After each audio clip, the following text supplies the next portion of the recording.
प्रिय विद्यार्थियों, आज कक्षा 7 में अपना जो विषय गणित चल रहा है उसमें हमने 3 इकाई तक यूनिट पूरी कर ली है और उसके बाद हम आज अगली यूनिट इकाई नंबर 4 में चल रहे हैं, जिसमें हमें समीकरण जो है उन समीकरणों के बारे में कुछ समझना है कि समीकरण क्या है और समीकरण को किस प्रकार हल करेंगे, उसके बारे में आज हम समीकरण के बारे में पढ़ेंगे। समीकरण एक समीकरण है जिसको हम समता भी कह सकते हैं। समीकरण में या समीकरण में दो पक्ष होते हैं। एक पक्ष लेफ्ट हैंड साइड, एक पक्ष है वो LHS, यानी लेफ्ट हैंड साइड LI, जिसको हमें अपनी हिंदी भाषा में बायां पक्ष कहते हैं। लेफ्ट हैंड साइड का मतलब है बायां पक्ष। अपने बाएं लेफ्ट माने बायां होता है, हेड माने हाथ, साइड माने दिशा। अपने बाएं हाथ की जो दिशा है लेफ्ट हैंड साइड कहलाएगी। तो बायां हाथ की जो दिशा है उसको हम लेफ्ट हैंड साइड कहते हैं। और दूसरी साइड है वो RHS कहलाती है। इस दूसरी साइड में राइट हैंड साइड, राइट माने दाहिना, हैंड माने हाथ, साइड माने दिशा। अपने दाहिने हाथ की जो दिशा है वो राइट हैंड साइड कहलाएगी। वैसे आप अपनी भाषा में समझ सकते हो, जिस हाथ से विद्यार्थी खाना खाता है अधिकांश कुछ विद्यार्थी के अपोजिट विलोम विपरीत हो सकते हैं, लेकिन अधिकांश विद्यार्थी जिस हाथ से खाना खाते हैं वो उसका राइट हैंड साइड का हाथ है और जो दूसरा हाथ है वो लेफ्ट हैंड साइड का हाथ है। तो इस प्रकार आप समझे होंगे कि समता समीकरण जो है उसके दो पक्ष होंगे। एक लेफ्ट हैंड साइड बायां भाग, दूसरा राइट हैंड साइड दायां भाग। अब दूसरी बात, इसके बीच में जो बराबर का चिन्ह लगा है उसको समता कहते हैं। समता का मतलब समान, यानी समीकरण के दोनों पक्ष समान होने पर वो समीकरण संतुष्ट कहलाएगा। तो हमें समीकरण के दोनों भाग लेफ्ट हैंड साइड और राइट हैंड साइड, ये समीकरण समता जो है एक तराजू होती है। जैसे तराजू के दो पलड़े और बराबर का जो चिन्ह है वो तराजू में जो डांडी लगी हुई है उस डांडी के समान काम करता है। अगर दोनों पक्षों में, दोनों पलड़ों में हम बराबर वजन रखेंगे तो ये दोनों ही जो पक्ष हैं ये संतुष्ट संतुलित कहलाएंगे। अगर हम एक पक्ष में ज्यादा वजन रखेंगे, दूसरे पलड़े में कम वजन रखेंगे तो पलड़ा एक साइड से टेढ़ा होकर के और वो डांडी का असंतुलन बताएगा। तो इसी प्रकार ये जो समीकरण है समता है ये उससे तराजू के समान है। जो तराजू में जिस प्रकार हम वजन तोलते हैं तो उसी प्रकार इसको समीकरण के द्वारा दोनों पक्षों को तोला जाता है, उसको संतुलित किया जाता है। इसलिए और समीकरण जो है वो हमारे दैनिक जीवन में बहुत ही विभिन्न काम भी होते हैं। हम इनको कथनों के द्वारा प्रकट करते हैं। कोई व्यक्ति कहता है कि यदि किसी संख्या के दुगने में, अगर किसी संख्या के दुगने में 5 जोड़ा जाए तो हमें 15 प्राप्त हो जाता है। तो आपको संख्या बताइए। ये आपका क्या एक कथन बन गया, कथन है, और कथन के द्वारा एक समीकरण का निर्माण करते हैं। तो कथन के द्वारा कई जो तथ्य है उसको चरों के द्वारा राशि में प्रकट करना समीकरण कहलाएगा। समीकरण में चर होती है, और चर क्या है? चर उस मान को कहते हैं किसी वर्णमाला के जो व्यंजक होते हैं उसको हमें चरों में प्रकट करते हैं, यानी बीजीय। इसका नाम बीजगणित भी है। ये बीजगणित के अंदर आता है क्योंकि इसमें बीजीय व्यंजकों का प्रयोग किया जाता है। तो बीजीय व्यंजकों चरों के द्वारा, जैसे x y z है या अल्फा बीटा गामा है, इस प्रकार किसी भी वर्णमाला के अक्षरों के द्वारा जो मान प्रकट करता है, और इन चरों का स्थायी मान नहीं होता है। ये इसका मान समय समय पर परिवर्तित होता रहता है, यानी समय के साथ इसका मान बदलता है। वो बीजीय व्यंजक चर कहलाता है, चर के रूप में प्रकट होता है। तो चर हमें उस अज्ञात राशि को चर मानते हैं जिसका मान हमें ज्ञात नहीं है और हमें ज्ञात करना है, उसी को हम चर कहते हैं। तो समीकरण के बारे में आप समझ गए होंगे। समीकरण एक को सुनता है जिसको चरों के द्वारा दो पक्षों में मान को प्रकट किया जाता है, और फिर उसको हमें समीकरण के रूप में डाल करके और उसको अचर जो राशि है उसका मान ज्ञात कर लेते हैं। इसी का नाम समीकरण समता या समीकरण कहलाती है। तो आपने बुक में कुछ उदाहरण भी दिए गए हैं। निम्नलिखित कथनों को समीकरण के रूप में लिखना है। कुछ कथन दिए गए हैं और उन कथनों से हमें समीकरण का निर्माण करना है। तो सबसे पहले हमें दिए गए कथनों से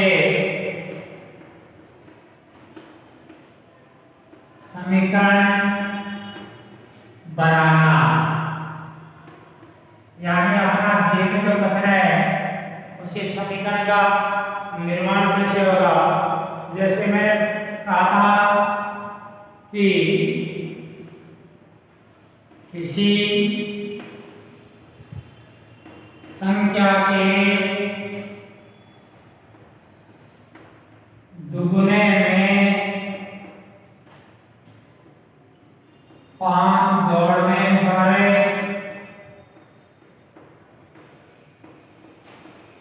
15 प्राप्त होता है।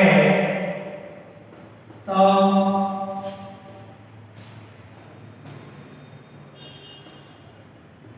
वह संख्या होगी। अब ये तो कथन है, इसका हमें एक अज्ञात जो संख्या अपने पास राशि उसको चर मान करके चर के रूप में प्रकट करना है। जैसे माना कि वो संख्या x है तो x इंटू 2 प्लस 5 बराबर 15, क्योंकि ये जो हमने वो संख्या जो थी उसको x मान लिया और क्या उस संख्या के दुगने में तो x को 2 से गुणा कर दिया। फिर क्या 5 जोड़ने पर तो प्लस में 5 जोड़ दिए। फिर कहता है इसका जोड़ने पर 15 प्राप्त होता है। इसका मतलब दूसरे पक्ष में हमें उसके बराबर राशि 15 उसका मान है, तो बराबर का चिन्ह लगा करके बराबर 15 कर दिया। अब इसका समीकरण बन जाएगा हमारे पास 2x प्लस 5 बराबर 15। अब इस समीकरण से हमें जो अज्ञात राशि चर x जो है उसका मान ज्ञात कर सकते हैं।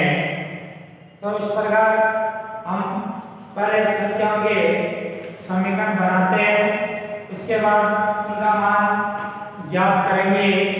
इस प्रकार के सामने कुछ उदाहरण दिए गए जिनके द्वारा हमें समीकरण का निर्माण करना है, समीकरण बनाना है।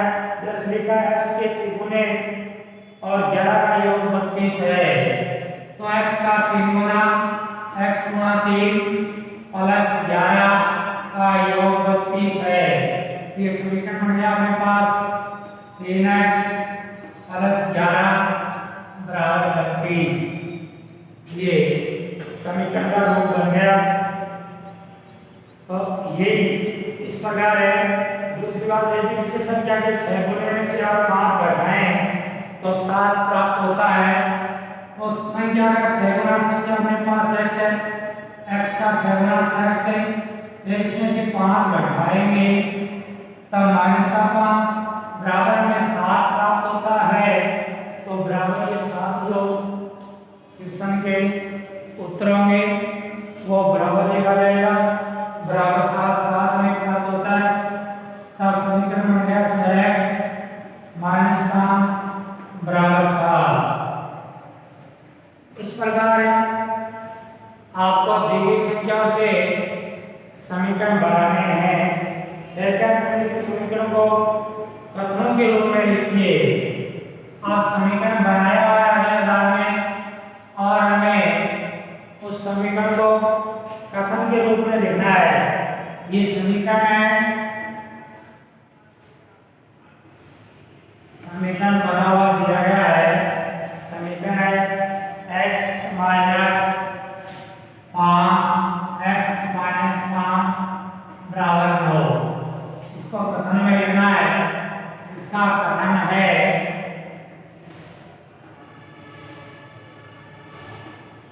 किसी संख्या में से 5 घटाने पर 9 प्राप्त होता है।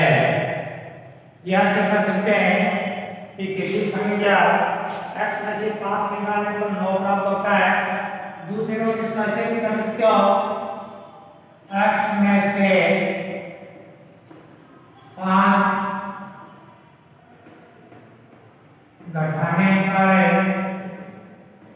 9 प्राप्त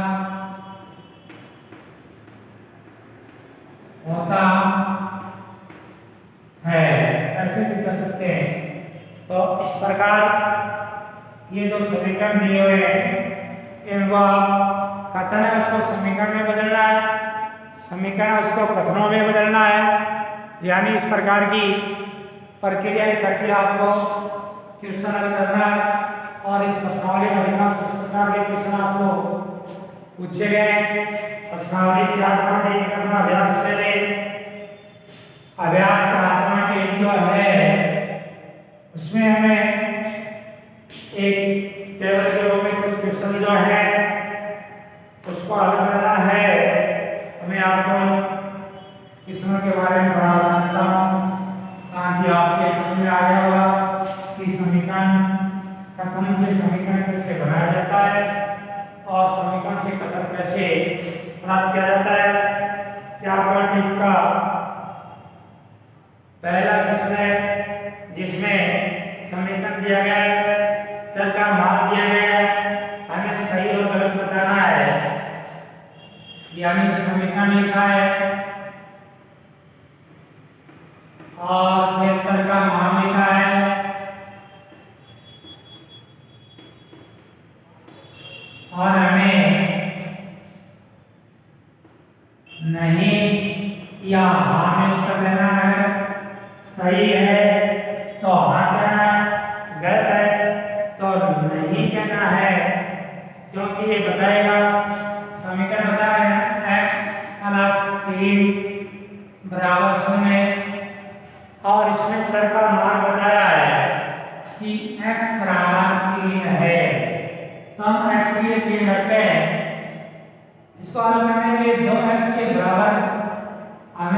संख्या दिए उस संख्या को जहां पर x लिखा हुआ है उसके स्थान पर प्रतिस्थापित करना है।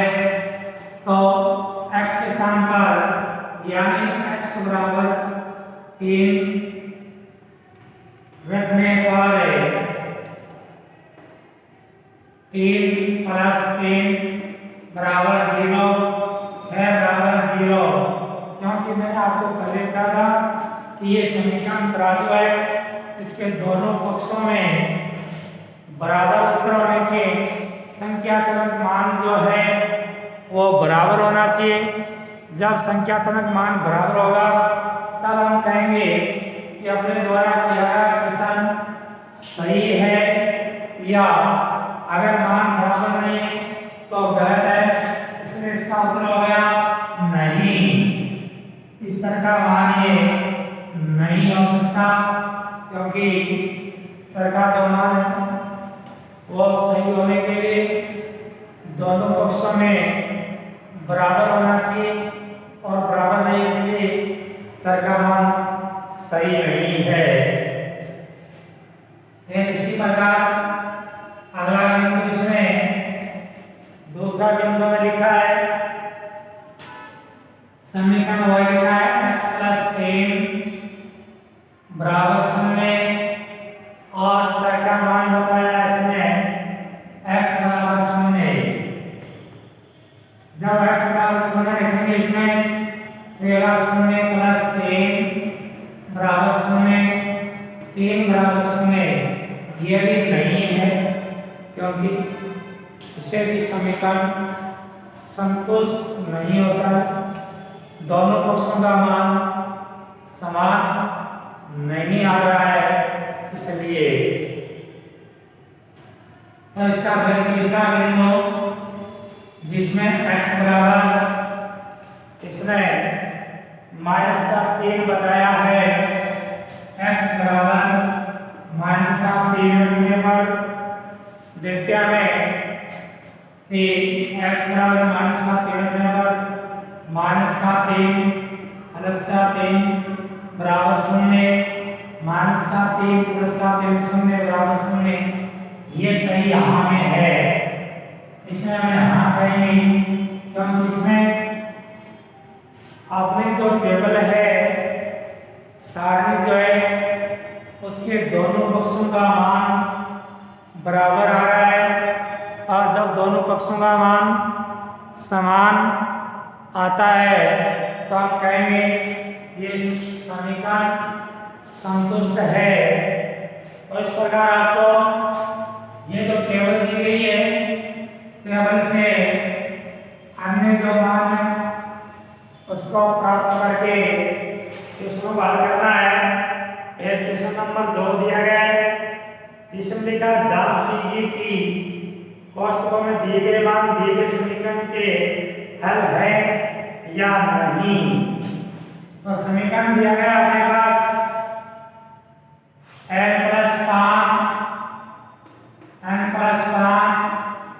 बराबर लिखा है इसके 19,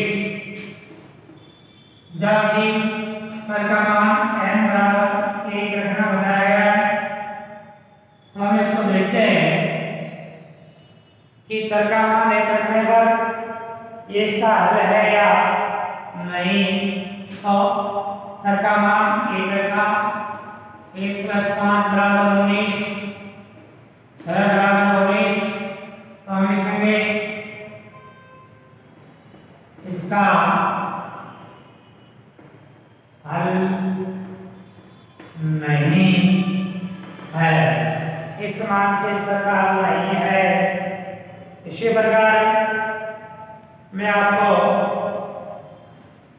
3 नंबर जो क्वेश्चन है उसमें समीकरण को हल करके बता रहा हूं, जिसमें लिखा प्रयत्न और भूल विधि से समीकरण को हल करना है, यानी 5p + 2, 5p + 2 बराबर 17। इस समीकरण को हमें हल करना है। हम यहाँ लिखेंगे 5p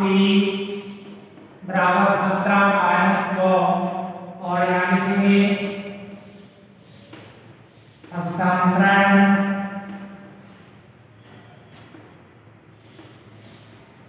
करने पर, यानी जब समीकरण में बराबर का चिन्ह है उसके एक पक्ष से हमें अगर दूसरे पक्ष में कोई भी संख्या स्थानांतरित करेंगे, यानी एक पक्ष से दूसरे पक्ष में कोई भी संख्या ले जाएंगे तो अगर वो प्लस की है तो माइनस में बदल जाएगी, अगर माइनस की है तो प्लस में बदल जाएगी।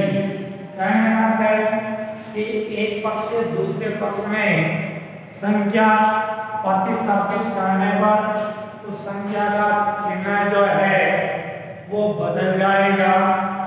इसीलिए इस समीकरण में ये दो इस पक्ष में था तब प्लस का था, अब हम उसको इस पक्ष में पक्षांतरण कर दिया तो ये माइनस में बदल गया है। इस प्रकार इसका करना है। फिर आगे करते हैं